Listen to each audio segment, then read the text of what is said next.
School, I was in PE class playing this game called kickball. Now, I'd never really heard of kickball, and I didn't understand the rules, but I thought I could probably figure it out. So they rolled this big red ball to me, and I thought that was some kind of obstacle. So I jumped over it, and then I ran up and I kicked the guy in the mound right in the balls. And the ball crunch was so satisfying. He squealed like a little girl. And then after that, I was just addicted to kicking balls. I ran around all the bases kicking everybody in the balls. Everybody on the playground was just laying on the ground holding their balls. And I thought I was the kickball champion because everybody was calling me Ball Buster Brooklyn.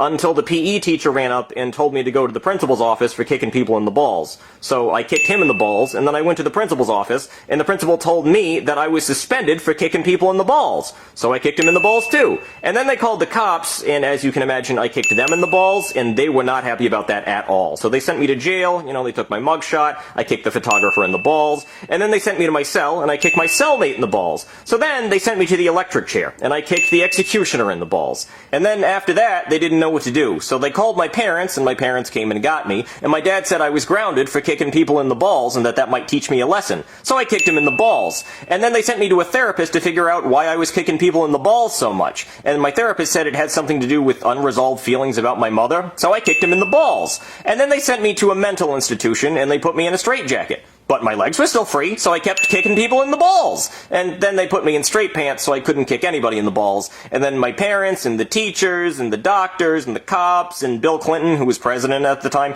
they all got together and were trying to figure out what to do about me because I was a serial ball kicker. And then they decided that they needed to amputate my legs because I just could not be trusted with legs anymore.